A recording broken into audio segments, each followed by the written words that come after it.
নমস্কার, আমি অভিজিৎ। জয় শ্রী রাধাকৃষ্ণ। তো যেটা আজকে বলবো সেটা হচ্ছে ব্রহ্ম শ্রীকৃষ্ণর কথা বলবো একটু। যে শ্রীকৃষ্ণ কে, এইবার আর এই সৃষ্টি কী করে হয়েছিল। তো মহাপ্রলয়ের সময় প্রথমে একটা কোথাও কিছু ছিল না, শুধু একটা মহাশক্তি ছিল, সেটা হচ্ছে ব্রহ্ম বা শ্রীকৃষ্ণ। সেটাই শুধু ছিল, আর কিছুই ছিল না। সেই শক্তিটা কি একটা মহাশক্তি, সেটাই হচ্ছে শ্রীকৃষ্ণ। ব্রহ্ম শক্তি কি একটা হাই ভোল্টেজ এনার্জি, যাকে বলে high voltage energy, high voltage,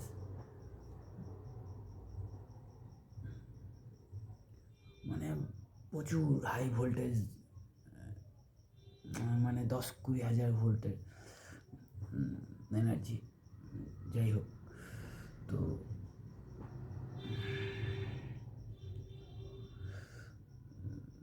তো যখন মহাপ্রলয়ের সময় তিনি একা ছিলেন, তখন প্রথমে তিনি নিজের একটা ছিল, নিজেকে দুটো টুকরো করলো, দুটো ভাগ করলো, করে একটা হলো শ্রী রাধা আর একটা শ্রীকৃষ্ণ। তো যে ছিল দুজনেই, মানে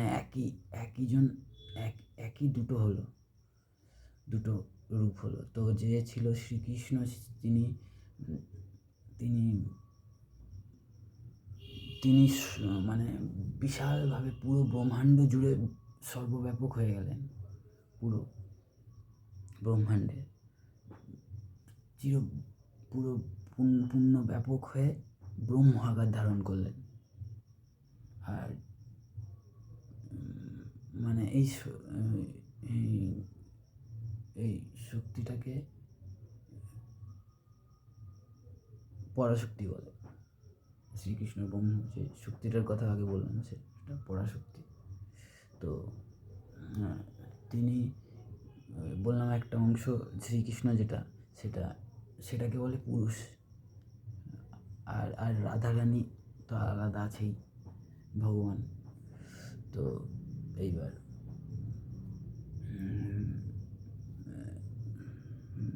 তো যে পুরুষ, সেটা শ্রীকৃষ্ণ, সেটা পুরো বিস্তার করে অনন্ত ব্রহ্মাণ্ড সৃষ্টি করলো। আর সেটা পূর্ণ ব্যাপক হয়ে গেল, একটা আকার ধারণ করলো। তো এটাই হচ্ছে বিষ্ণু স্বরূপ। এটা হচ্ছে বিষ্ণুর স্বরূপ। এইবার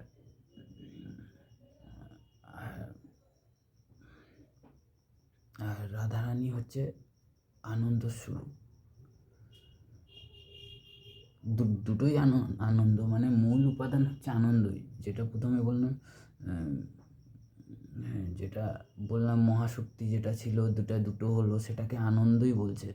এটা হচ্ছে মূল উপাদান, যেটা হাই ভোল্টেজ কারেন্ট বলছে। ওটা কি? এটা হচ্ছে আনন্দ শক্তি, বুঝেছেন? সেটার থেকে দুটো টুকরো হলো, একটা পুরুষ হলো, একটা রাধারানী হলো, মানে শ্রীকৃষ্ণ পুরুষ আকার ধারণ করলো, সর্বব্যাপক হলো। তো দিয়ে প্রকৃতির সৃষ্টি করলো, দিয়ে তার মধ্যে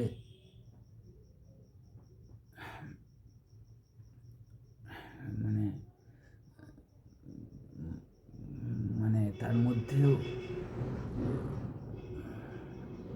মানে বলতে পারেন,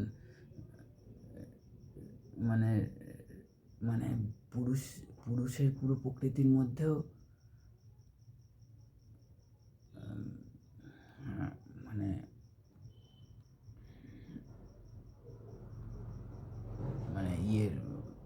মানে শক্তি আছে, যাই বলো।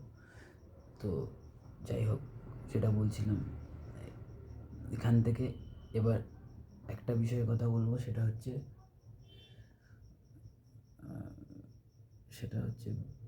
ব্রহ্মজ্ঞান কী এবং প্রেমানন্দ কী। তো প্রথমে ব্রহ্মজ্ঞানের কথা বলি। যেটা বললাম, পুরুষ স্বরূপ যেটা বললাম শ্রীকৃষ্ণ, সেটার হচ্ছে যখন ওই যে আমি আগের দিন বলেছিলাম আপনাকে যে যখন আত্মজ্ঞান হয় মানুষের, যখন মায়ার কালো আবরণ ছড়ে যায়, তখন সে গড রিয়েলাইজেশন হয় না, বললাম না? তো ব্রহ্মজ্ঞানটাও কিছু না, ব্রহ্মজ্ঞানটা হলো শুধুমাত্র ওইটায় যেটা 5-7 মিনিট থাকে, ওটাতে ব্রহ্মজ্ঞানে পুরোপুরি মোক্ষ অবস্থা লাভ করে। মোক্ষ মানে স্থায়ী, ওটা কিন্তু স্থায়ী ছিল না, এটা হচ্ছে স্থায়ী। মানে ব্রহ্মজ্ঞানটা হচ্ছে স্থায়ী। আর ওই যেটা বললাম যে ওই যে স্বরূপ ছিল, ওই যে সাধনার ফলে যেটা হয়েছিল, সেটা হচ্ছে 2-5 মিনিটের জন্যে, ওটা হচ্ছে আত্মজ্ঞান। আর এটা হচ্ছে এটাকেই ব্রহ্মজ্ঞান বলছে যে এটা স্থায়ী আকার, মানে এটা কখন হবে, এটার জন্য অনেক কিছু, এটা ভগবানের কৃপার উপর নির্ভরশীল। কেন কৃপার কারণের মধ্যে আপনার অনন্ত জন্মের পাপ আছে। মানে মানে পাপ বলছে সঞ্চিত কর্মের কথা বলা হচ্ছে, পাপের কথা বলছি না কোনো আলাদা করে। মানে এগুলো সব আপনার কর্মের ব্যাপার আছে, অনেক ব্যাপার আছে, সেগুলো পঞ্চকোষ এসব সবগুলোকে ভস্ম যখন করবে ভগবানের কৃপায়, তখনই আপনার মোক্ষ হতে পারবে। মানে মোক্ষ হচ্ছে একটা শক্তি, যেটার ফলে মানে কি বলবো,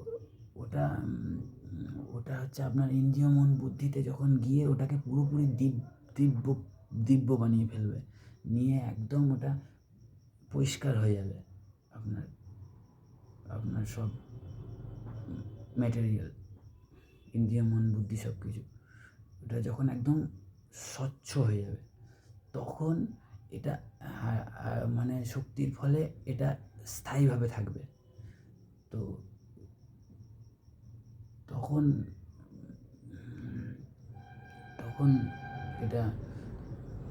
এটাকেই বলছে হচ্ছে ব্রহ্মজ্ঞান, যাকে বলছে। মানে এটা তাহলে কি বললাম, আত্মজ্ঞান হচ্ছে আত্মজ্ঞান আর ব্রহ্মজ্ঞান মোটামুটি একই। ওটা 5-7 মিনিটের জন্য হয় বা 1-2 মিনিটের জন্য হয়, আর এটা স্থায়ী থাকে। আর একটা যেটা বলার সেটা হচ্ছে, আর এটাতে তো ব্রহ্মজ্ঞান যেটা হচ্ছে, সেটাতে মানে ব্রহ্ম মানে তো কি আলাদা কিছু না, ভগবানই হচ্ছে সেটা। তো এটায় পূর্ণ ভগবানের জ্ঞান লাভ করা যায় এর ফলে। মানে কি বলবো, মানে একটা মানে যার যত ক্ষমতা সেই হিসাবে সে জানতে পারবে জিনিসপত্র, মানে ভগবানকে জানার ক্ষমতা পাওয়া যাবে। কিন্তু ভগবানকে জানবে কি করে? ভগবান তো অনন্ত, কি করে জানবে ভগবানকে? একটা মানুষ কি করে জানবে অত বড় জিনিসটাকে, যে যতটা জানা যায়, মানে যেটুকু সম্ভব। ভগবান তো হচ্ছে অনন্ত কোটি ব্রহ্মাণ্ডর, তাই তাকে জানা যায় না। বলে না ব্রহ্মা শঙ্কর বিষ্ণু শঙ্কর, কেউ জানে না ভগবানকে। কি করে? এইটাই হচ্ছে একটা কারণ, যে যে আমরা তো একটা কণা, একটা অনন্ত বস্তুর, একটা বিশাল বস্তুকে কি করে জানবে? একটা কণাকেই জানতে পারে।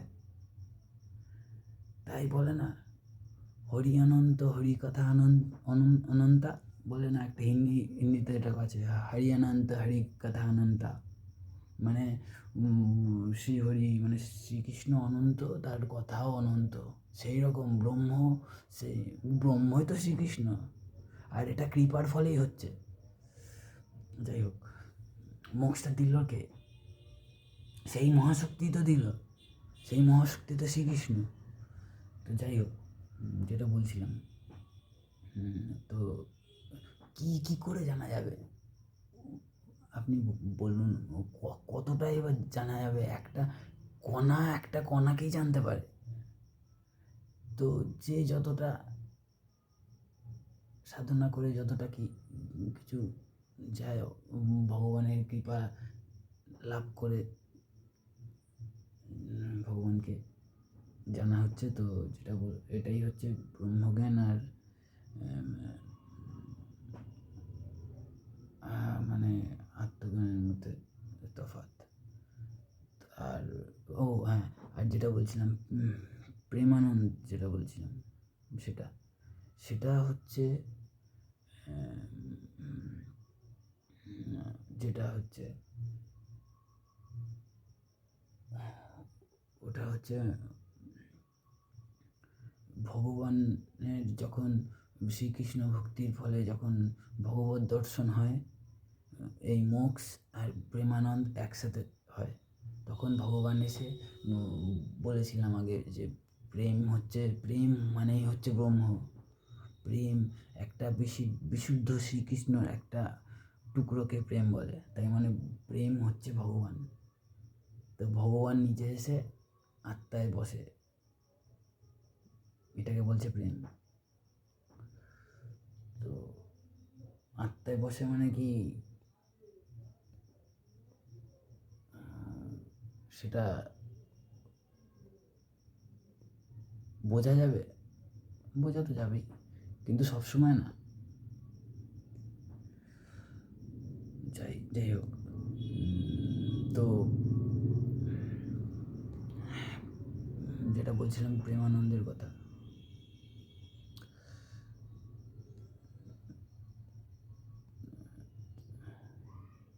তো তো কী বলছিলাম জানো? হ্যাঁ, তো মোক্ষের সময় যখন ভগবত দর্শন হবে, তখন মোক্ষ প্রেমানন্দ সব দেয়, ভগবান আসে, তখন ভগবানকে খুব ভালোভাবে জানা যায়, যাকে বলে। তখন এটা মানে কি বলবো,